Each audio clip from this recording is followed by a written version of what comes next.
Donc moi c'est Loïs Oduro. Au Sénégal on m'appelle Baye Modou Diaye. Et je suis ici dans le cadre d'un stage avec l'association de la Maison de l'Enfant, puisque je suis étudiant français donc en licence de sciences politiques. Et je suis venu ici au sein de l'association de la Maison de l'Enfant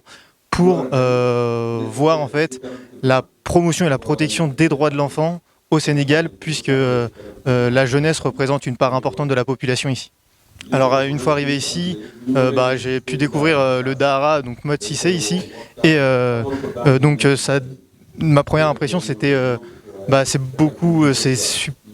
ça donne à relativiser en fait nos vies, nos conditions de vie à nous, à côté de ce que vivent les enfants talibés en fait. Et même en se promenant dans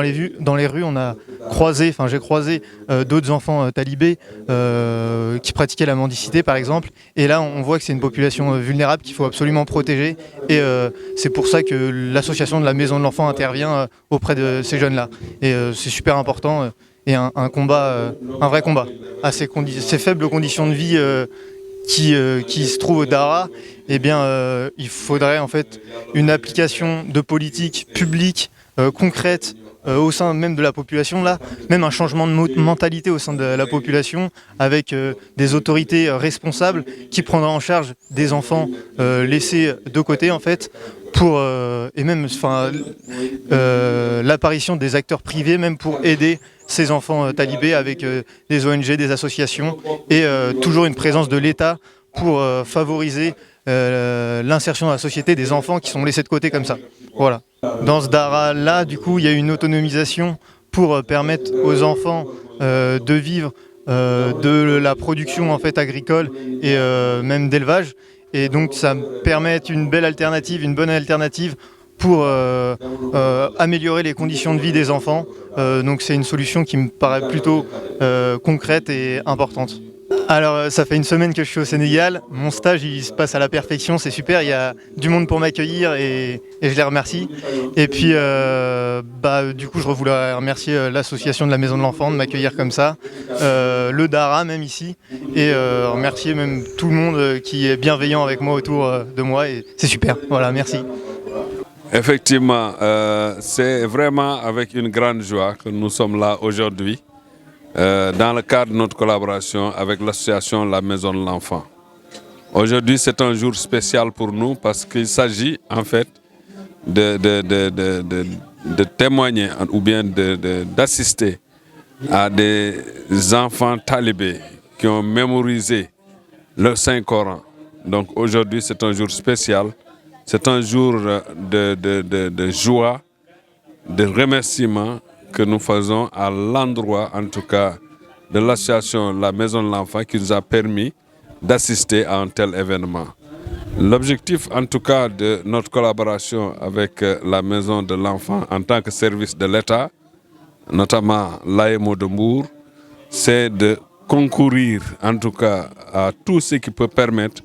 aux enfants d'étudier dans de bonnes conditions dans les Dahara, dans le respect de leur dignité, dans le respect de leurs droits. Donc aujourd'hui, c'est un jour qui vient couronner, en tout cas,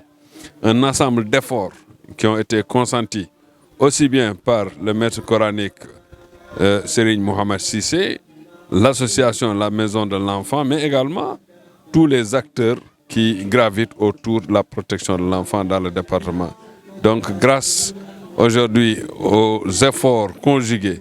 des différents acteurs, nous avons assisté à un couronnement aujourd'hui, à savoir 2 enfants talibés issus de ce Dahara même qui ont mémorisé parfaitement le Saint-Coran. Aujourd'hui, c'est un jour de fête, mais également c'est un jour où nous profitons en tout cas de l'occasion pour renouveler nos remerciements à l'endroit d'une dame, la Marie-Odile Mbeng, qui nous a appuyés, qui nous a permis d'avoir cette chance d'assister à un tel événement. La collaboration avec la Maison de l'Enfant est pour l'AEMO une opportunité, en tout cas, à chaque fois que de besoin, de mener des actions concrètes en faveur de la protection des enfants. L'objectif visé, c'est d'éradiquer la mendicité à long terme. Nous l'avons commencé avec un Dahara aujourd'hui à savoir le Dara de Seigne Mor Cissé, où nous avons réussi, en tout cas, à éradiquer la mendicité des enfants, ce qui leur permet de maîtriser plus rapidement le Coran, de maîtriser plus rapidement les apprentissages. Et ça participe en tout cas aujourd'hui dans un processus d'autonomisation des Dara avec l'association La Maison de l'Enfant, à travers le staff de la Maison de l'Enfant qui est là, qui participe de jour comme de nuit à améliorer les conditions d'apprentissage des enfants dans les Dara. Donc je pense que nous avons aujourd'hui réussi un pari, c'est-à-dire le fait d'éradiquer la mendicité dans un Dara, et nous comptons avec la Maison de l'Enfant, avec les autres acteurs qui seraient intéressés à aller en tout cas vers d'autres Dara pour élargir nos actions et à terme essayer d'éradiquer la mendicité des enfants dans le département de Mbour. waaw noo ngi nuyu ñëpp et puis ñëpp a ngi lay ñaanal foo toll di wax amin parce que xol yëpp sedd nañu parce que lu ñëpp wax dëgg la loolu la bukki wax sa taxawaay ci daara yi njàng mu nekk day am examen tey je pense que résultat yaa ngi nii waaw parce que tey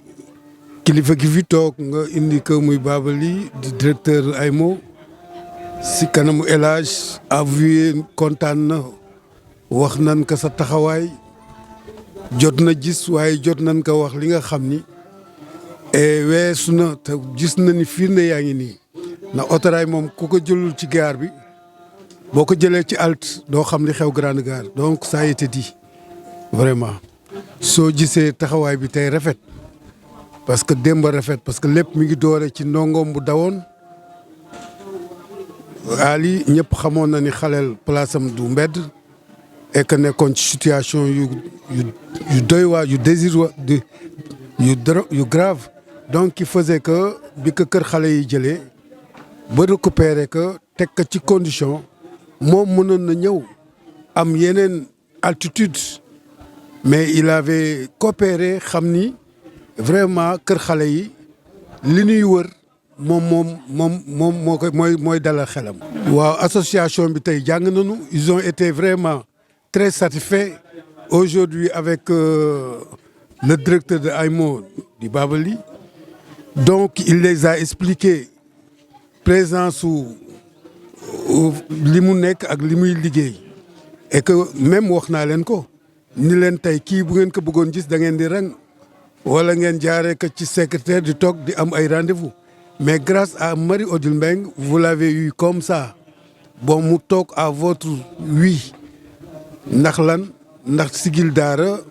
tey kër xale yee leen ñor ak xale yi rek leen ñor et fexe ba xaleel dootul taxawaalu fexe ba xaleel jëlaat sa place dans la société et que loolu mooy noppal AIMO te AIMO aussi loolu lay xeex pour xale buy taxawaalu fekk na ci kër xale yi donc qui fait que tey bu gisee tey Moussa qui a fait 4 mois à la mer nekk ci rivage bi aujourd'hui quand tu le vois tu as envie vraiment de l'embrasser tellement qu'il est dans de très bonnes conditions boole kaak on l'a appris les bonnes manières deuxièmement il fait son BFM cette année donc soo xoolee début ak fii nga xam ni vraiment y a eu vraiment un parcours important bu kër xale yi taxawee mi ngi mel na tey boo jàngoon tey ba am sa licence wala am sa doctorat yaa ngi def sa thèse aujourd'hui xale bi foofu la toll donc grâce à kër xale yi gunge nañ leen ba sëriñu daara yi mën a toog ba mën a am une conscience tranquille ba mën a jàngale boo xam ne tey moo jël résultat yi c'est à cause de kër xale yi parce que vu la distance toujours dañuy ñëw ak oto rien que c'est un peu distancé mais malgré tout ça kër xale yi gisul loolu lu mu war a gis mooy fexe ba xale yi tey stade bi xale bi nekk bay wàcc loolu lañ doon moo doon seen rêve et aujourd'hui ils l'ont réussi waaw li may tàggatoo El Hadj di kontaan rek une équipe qui gagne on la change pas waaw di kontaan ci taxawaay bii ngeen taxawaay y avait un travail d'équipe et que grâce à Marie-Odile on est arrivé à ce point comme j'ai toujours dit caq boo gis day am diigal Mbengue yàlla na yàlla fay la te yàgg sa taxawaay Mbengue tout le monde est content. leen ñaanal jàmm yéen ñëpp rek ñoo xam ne ñëpp dañaa jóg ngir man kon nag mënuñ leen koy fay ñaan rek lañ man ndax lépp moom yàlla ko yor di ñaanal maire boobu jàmm bu baax di ko waxal na ko ëddal nii rek la nu mu ñu taxawoo nii de ñu ngi ñaan yàlla na ko yàlla taxawoo aljana ci barke alxuraani karim. ñu ngi nuyu ñëpp di ziar ñëpp di leen sant bu baax di leen gërëm waaw tey dañoo amoon bisu sant yàlla ci xale yi fi nekk di jàng alxuraan am ñu fi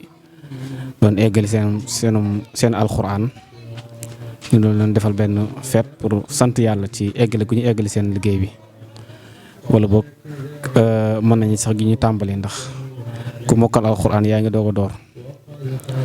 ñu ngi ci sant yàlla bu baax a baax a baax di sant mbokk yi nga xam ne teewoon nañ fi ñëpp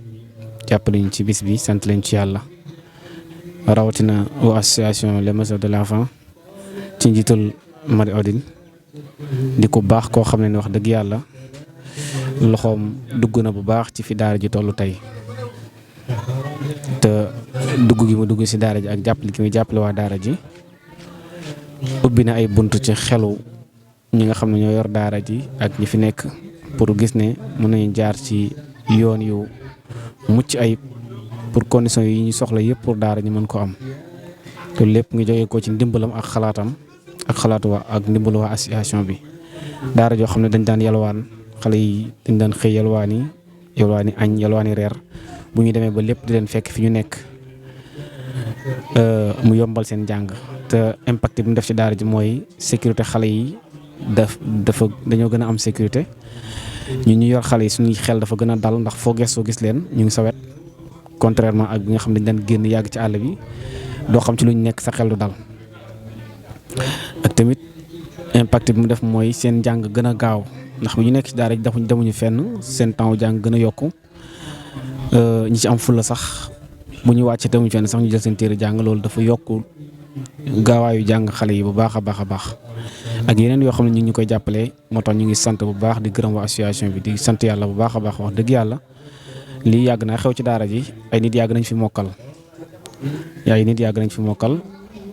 di lancer rek tamit beneen appel ci parents yi nga xam ne ñoom la seen doom nekk ci daara ji ñu xam ne doom responsabilité la suñu borom dalay laaj li ma la dénkoon noo ko yoree woon bu génnee say loxo nga dekk ci nañ loxo. non seulement sa ndigal la fa war a génnee sa ndigal la war a tàbbi ci yeneen loxo waaye warul tax nga bàyyi ko ndax da nga war a wéy di ko surveiller di ko toppatoo bu baax ba xam mu ngi dund ba xam mu ngi lekk ba xam mu ngi naan ba xam mu ngi ànd ak wér-gu-yaramam yëpp waajur yi nañ ci bàyyi xel bu baax ngeen moytoo jox seen doom yi sëriñ daara yi seetaan leen mooy jur yenn sëriñ daara yu xaw a sàggani wala ñu xam ne dañoo xaw a doy waar di jëriñoo xool xale yi di sonal xale yi ba ñuy ci yenn yi ndax xale boo xam ne dañ la kaa jox nga war koo dundal war koo odd bu feebaree nga war a faj ba pare mu yalwaan yi te loolu nga yaakaar ci yalwaan yi day dem ba mujj yalwaan mooy doon priorité ci moom te loolu lépp càggante gi nga xam ne parents yi ñu ngi koy sàggan ci seen doom moo koy jur. beneen bi mooy di ñaan tamit état bi mu taxaw boo dimbale daara le 20 bi passé dañ ne moo nekkoon journée nationale di taalibe ñu yëg ne journée nationale di taalibe ci le 20 bi passé état beeg maanaam ba passé ñoom dafa mel ni yëguñu ne sax journée bii dañ ko jagleeloon taalibe yi daanaka kon tiitaange lay tàbbal suñu xol ñu ne ñoom est-ce que kon ñu ngi bàyyi xel kon sëñ daara yëpp ñu leen di woo ci ñu takkatoo nekk benn liggéey ngir daara jëm kanam liggéey ngir daara méngoog jamono surtout parce que lu ci am solo la bu ko defee ñi yor réew mi ñu xam ne ñun ci njaboot gi lañ bokk ñu bàyyi ñu xel waaye nag wax dëgg yàlla bu ñu nekkee suñu càggante continué ci ñu yor réew mi ñu jàpp ne ñun bokkuñ ci réew mi seen diggante la nekk ñoom politiciens yi ak ñoom jànkati nasaraan yi ñu ber ñi coono yu ñu toggoo du mos a doj du mos a dëñ duñ fi jógee mukk dañ ci bàyyi xel bu baax a baax di wax ñi nga xam ne ñoo yor réew mi ne njaboot gi ci lañ bokk taalibe yi ci lañ bokk ña nga xam ne noonu la ñu jëlee bitse jëmale ko ci njàngum nasaraan mi fa ñuy jàngee ña leen di jàngal ak jumtukaay yi ñuy jàngee yëpp ñu di ko def ñu warlu ko nañoo xam ne tamit noonu la waree ci ñeneen ñi tànn jàngum alquran mi comme que yoon may na leen ñu tànn ko jàng ko. Ousmane Diouf waaye fi ñu nekk fii moo nekk ci toolu daara ji nga xamante ne moom la ñuy accompagner pour xale yi man am si lu ñuy yëngatu mën a jàppale seen bopp ci wàllu social. Projet bi mooy actuellement def nañ toolu naana bi farci ak menthe ak ordinaire espace bi si des incha allah fas yéen nañ ci des concombre ak aubergine bu yàlla defee yooyu antu ñu doog a entamé beneen tool bi nekk ci wetu kër ga fële. voilà bitu tool bi mooy lépp loo nga xamante ne mbéy nañ ko fi buñ ko jaayee mu dellu ci biir daara ji. waaw loolu doon action sociale ba nga xamante ne ndimbalu daara ji seen volonté da ciy bokk ndax moo leen di may ëllëg si biir li xale yi waroon a def di toog duñ def dara ñu am si lu ñu yëngatu di leen permettre ëllëg si biir buñ jógee fii nii dem fu ñu mënti dem mën nañ bayal seen bopp jariñ seen bopp. loolu muy bitu association bi vraiment muy ñun ñu ñëw en tant que assistant. di si jàpp am si kontante lool parce que tey àdduna lem dimbalante la non loolu nag ci xayma mën naa parce que du question 1 tonne ba 2 tonnes parce que concombre ak aubergine semaine ngay récolter soo récolter semaine bi mën nga toogaat comme nga par exemple semaine bi nga récolter 2 cassettes beneen semaine bi mën naa ñëw nga récolter 2 cassettes mais mu ngi dépendre si environnement bi concernant tool bi. concombre bu nga xam ne mu ngi nekk bonne santé amul benn lu rupture parce que en plus début bi lay gën a meññ waaw loo gën a dem aussi meññeef bi day gën a wàññeeku. mais lu mu néew daal bu amee bon environnement mën na jël 2 mois maximum concombre bi mais aubergine bi moom mën na dem ba 5 ou 6 mois même bu fekkee am na santé bu doy daal. non pas mbéy mi rek parce que mais tool bi moom mbéy mi rek moo fi nekk gum pour l'instant à part tool bi beneen tool bi boobu moom beneen programme la mais bii nag pour l'instant lii moo fi nekk gum ba mu féete boor daal waaw rek moo fi fas yéene nekk bu mu féete parce que moo fi xaj daal voilà leneen lu ñuy def beneen tool ba lañ koy def wàllu yor gi pour l'instant ñu ngi ci ganaar yi muy poulailler ko waaw mën nañu dem poulailler ba xool ganaar yi comme ça. voilà yegsi nañ ci poulailler bi actuellement ganaar yaa ngi nii 50 poulets bleu Hollande la ñu ngi toll si 3 mois yu manqué ay quelques jours bientôt normalement tam xarit war nañ ko mën a jaay avant tam xarit aussi amaat nañ programme pour dugal 100 poulets de serre yoo xamante ne presque après tam xarit lañ koy war a mën a jaay. poulailler bi nag toll na si presque 20 sur 5 normalement mën na jël ba ay 1500 poulets mën na fi nekk pour l'instant mais nag début bi daal lii lañ fi defagum su ko defee bu produire moom mooy mën a gunge li si des su ko defee chaque